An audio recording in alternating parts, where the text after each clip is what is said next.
Hey, what's up, everybody? This is Chip Baker of Chip Baker, the Success Chronicles, and today got my guy Mo the Barber, Miami underscore Barber. Uh, he's coming to us from Florida, doing a lot of amazing things, and we're going to talk a topic today, and just we discuss. He has his own barber shop, has been doing it for some years, running a great business. He had some great mentors that have shown him some things, and so he's willing to share some information on how to start a business so that we can all learn, and as we start our businesses, make moves efficiently and not have things that mess us up along the way. So, Mo, man, thanks so much for taking the time to talk the topic today. Thank you. So, Chip, like you said, I'm a business owner. But I come from a background where nobody in my family owns a business. So Mm, upon opening my business, there was a lot of things I had to learn on my own. And luckily, with the help of some great clients of mine, I was able to get a lot of help that saved me a lot of money upon opening a business because there were things, legal things that I had to get done that had I not had the guidance I had that was given to me for free in exchange for me to give it up for free as well. Because these people that helped me said, when your time comes, help somebody. mm. So I'm taking advantage of your platform to pass out this information that was given to me, and in exchange, I was asked to give it out for free as well. So um, I just want to talk a little bit about establishing a business. And what Okay. I'm about to give is something that's universal to any business. It doesn't matter if you're opening a barbershop, um, a lawn business, a restaurant. The first key steps you got to have is first, you have to lock down your business name. So you have to go to a website called sunbiz.org and you search the name that you've come up with for whatever business you're trying to create. If it's available, you buy it. That's called a business entity. So you buy it, and when you buy it, you're gonna establish it. You got four entities you can choose from. You can choose from Corp, Inc., LLC, or nonprofit, right? So if it's a business, of course, you won't be selecting nonprofit. So you'll choose one of the other three. The other three, they all have different stipulations. So you have to read through the terms and conditions, and so you can know exactly which one is more beneficial for the type of business that you'll be having.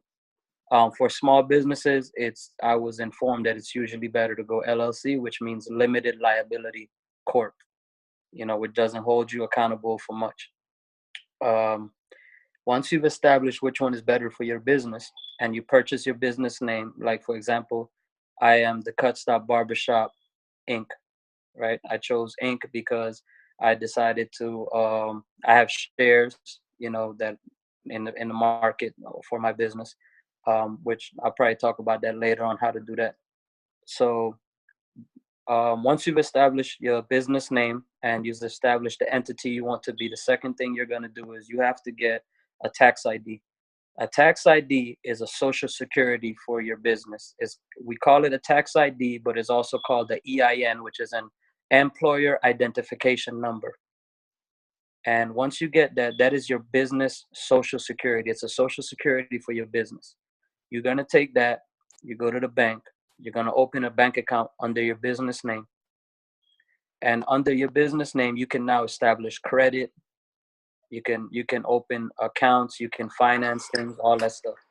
Um, the reason for all this is because when you do business in America, you have to pay taxes, right? Now, in the Black community, also in the Hispanic community, we're taught, well, when you do business, to try to not pay taxes and all this and just report a certain amount. But let me tell you why that affects us is because in America, what you report is what you make. And if you have a small business and you report that you make 30 grand just so you don't have to pay taxes on the other 70 grand that you make, you're affecting yourself because when you go to buy a house, when you go to buy a car, that 30 grand is going to determine what you can buy. Mhm. So here you are, you can afford a house that's $300,000, $400,000. but the government doesn't know that. So you'll never get that house. Also, we hurt ourselves by not reporting the right amount of taxes because there are so many grants available to small business owners that, unfortunately, the thing with grants is that the government has the money to give to small businesses, but there is no stipulations on how they market these grants to us. So what they do is they find really minimal ways to advertise that there's grants available for small businesses. So they'll put them in the least read part of a newspaper in an ad this big, because because that's their way of justifying, like, hey, We we put put it it out out there. there, Yeah. nobody applied, right? So you have to do your research of the type of grants that is available in your area. There are some people that dedicate themselves to this kind of stuff. There are some financial advisors and financial attorneys that dedicate themselves to doing this kind of stuff, which is getting small businesses, helping small businesses get this government money. In some cases, there's a mom and pop grant that's $5,000 for no reason. It's just for being a small business in a low income area. You get $5,000. All you have to do is apply. There's also business expansion grants. There's business startup grants. There's all these different kind of grants. You just have to do the research. But in order to apply for any one of these grants, you have to already be established as a tax-paying business. So that's why it's important. The reason I wanted to give this knowledge is because when I became a barber, for many years, I followed bad advice. I wasn't paying the right amount of taxes, and I lost out on a really good opportunity to get a great house at a very low price when the market had crashed here in Florida. And it was because I was reporting very minimal income, and the income that was required for me to get that house was about 25,000 more than what I was reporting. Mm. So I learned my lesson the hard way. And when I established my business, with the help of some clients who had the knowledge I needed, I got all this knowledge that I just gave on your show from them. And I was able to do my business the right way. And within 2 years of me establishing my shop, I was able to purchase my first home. Mm. All because I reported the right amount of income. The money I pay in taxes doesn't even bother me, because at the end of the year, with business write-offs, um, and all the different tax credits I get as a small business, I end up getting more from the government that I have to pay them in taxes. So there's no reason to be scared of paying taxes, because if you get an accountant that knows, he knows the proper way to do your taxes, and based on your business, he knows how to properly give you your write-offs and your tax exempts and things of that nature. You'll end up every time getting money back, rather than, so you never lose money on taxes. So you're just better off doing it the right way. Yeah. Now, for those that don't know what tax write-offs are, if you have a business and you made $100,000, but you spent $30,000 to conduct business, meaning those are business expense. Those are, like, for example, in a barbershop, that would be light bill, water bill, rent for my location, supplies, things of that nature. Let's say I spent 30 grand out of the 100 grand that I made this year in the barbershop. I only pay taxes on 70 grand. I don't pay taxes on 100 grand, because that 30 grand is a tax write-off, meaning once I write it off as business expense, all the taxes I spent on that 30 grand, um, when I spent that 30 grand on the business, all the taxes that I spent within that 30 grand, I get it back on my taxes. So that'll go towards the 70 grand. So really, I'll only be paying taxes on the 40 grand that's left. See, and people, we're not taught that. So here you have a business that's making 100 grand. It's taking me 30 grand to make the other 70, but that 30 grand, the taxes on that goes towards the taxes on the 70. So really, I'm only paying taxes for 40 grand. And then once my accountant writes off, like, my donations to the veterans organizations, to the police and firefighter, the PBA, all those different people that I donate to every year. Um, Once they write off those, and other things. Sometimes I end up getting back $8, $9, $10,000 in taxes from the government. My taxes are paid. Everything is filed properly. It shows to the government that I make 100 grand Mm-hmm. off my shop, and I got money back from the government. And I still, being a tax-paying small business, I still qualify for grants. So I could apply for a $5,000 mom and pop grant every year. If I want to start a new business, I could apply for the business expansion grant, and I could make my shop bigger, or I could open a second location, or I could apply for the business startup grant and start a whole new location somewhere else. And none of this money I have to pay back as long as I do what I say I do with the business. I think there are very small stipulations to the money. With the business expansion grant, basically they just want you to duplicate your business. So all they require is that you employ at least 2 people. I employ 11 people in my barbershop, so it would be no problem for me to open a second location and employ another 11 people. So once they see that, I won't have to pay that grant money back. Same thing with the business startup grant. The stipulations is you have to open a business that will employ, I think, at least 4 people. So if I get a business startup grant, I think those go up to like 30 or 40 grand. I could open a barbershop, hire 8 guys, and there I go. I don't have to pay that money back. But you can do this with any business. You could take the money and open a second lawn business. You could add to your lawn business, or if you have a bakery or anything of that sort. There's all kinds of things available to us. We just have to do our research and know that there is more good than bad for small business coming out of the government. It's just we're taught so much that keeping your cash hidden from the government is more beneficial to you, but in reality, it's not. Mm. That's good stuff, man. So you got tips 1 and 2. So 1 is lock down your business name. Yep. 2 is tax ID. Okay, Yep. and then 3. You got to have a good business plan. You got to Okay. have a good business plan. Sit with people who have established a business like yours. Um, just a warning: not everybody is open to giving you information. Yes. Respect that. If you go to somebody for information on how to open a certain type of business, they don't want to help you. Just move on and find somebody that will.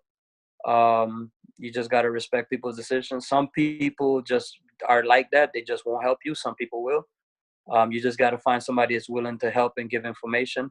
Um, and once you have that good business plan, you have to establish whether it'll be best for you to try to qualify for a loan, try to apply for a business startup grant, or save your money and do it out of your own pocket.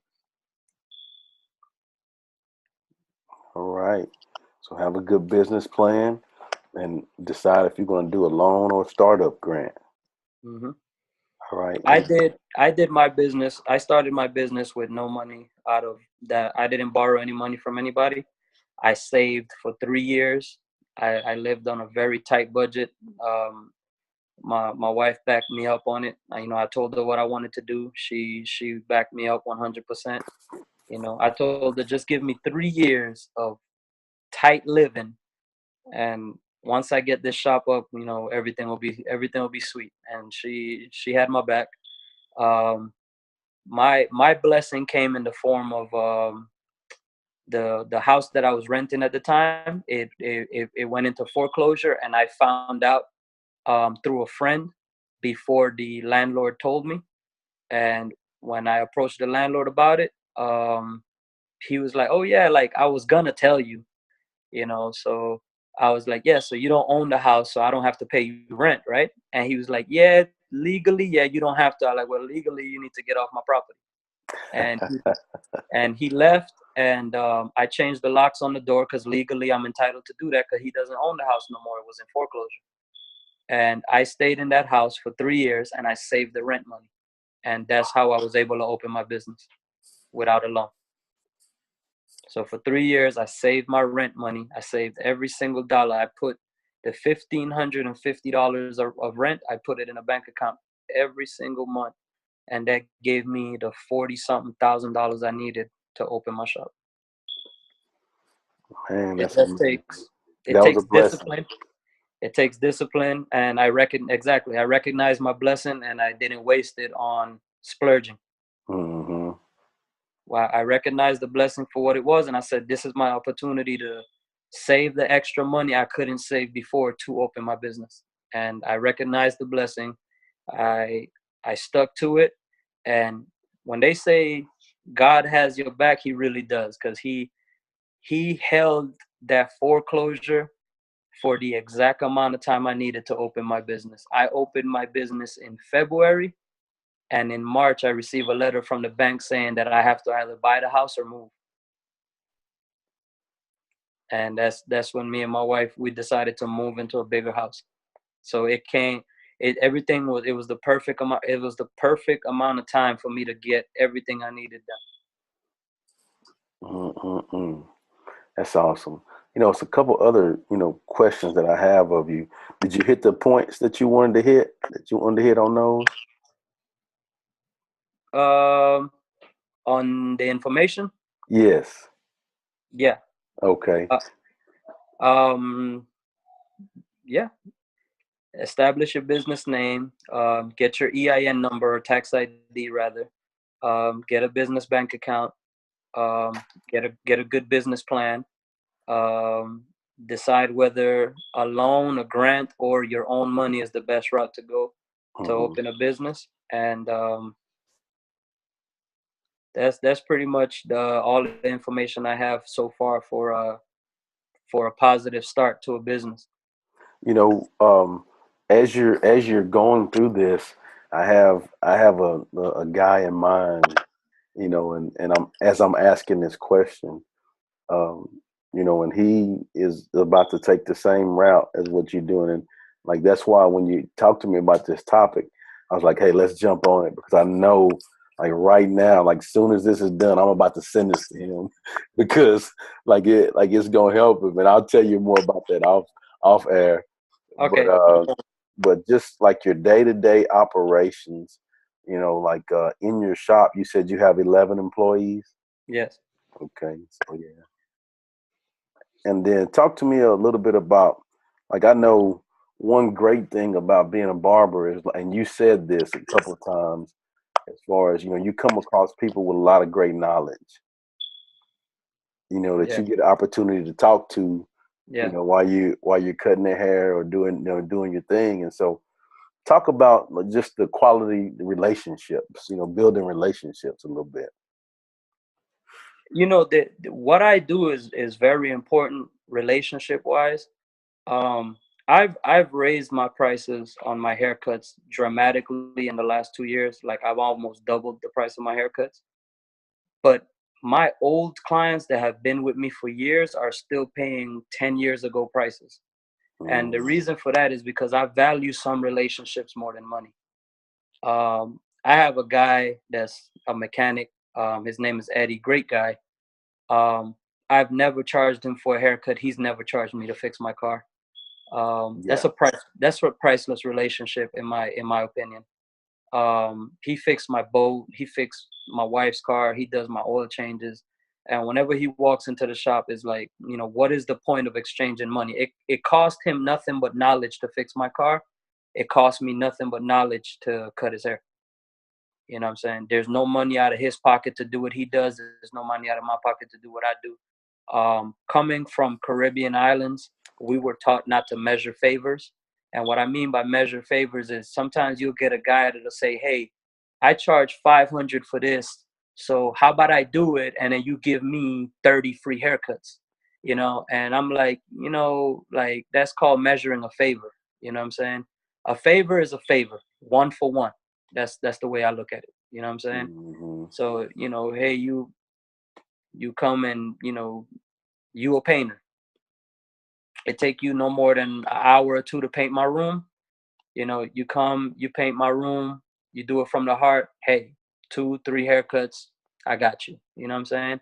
Yeah. And relationships like that, building relationships is very important because we have strayed away in America so far from the barter system. And the barter system in reality was the way of the poor people. Is the way poor people got the same things rich people got done for no money. And people have forgotten the power of a favor.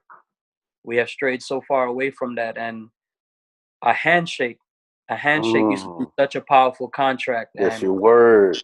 yeah, now is like there's no honor in a handshake, you know what I'm saying? Unless you meet somebody who's just as honorable as you, and values that tradition as much as you do. That's it, man. That's it. Well, Mo, man, I again, I've said it a couple of times, but I appreciate you taking the time. I appreciate the knowledge, you sharing the knowledge. Because like I said, just before we started talking, my mind was like, man, I got a guy right now that I'm about to send it to, And so that is really gonna help him. And I've connected him with Boom as well, and so just I think the world of him, and I think that he's of the caliber of you guys as well. Just great dudes, love what you do, treat people right, have a good time doing what you do, and he's of that same mold, man. So again, thank you for sharing the knowledge. Anytime. It'll be very useful, and if there's ever anything that I can do for you, you got me. I appreciate that. Likewise, man. All right. Well, thank you guys for watching this topic episode. We'll see you next time. God bless.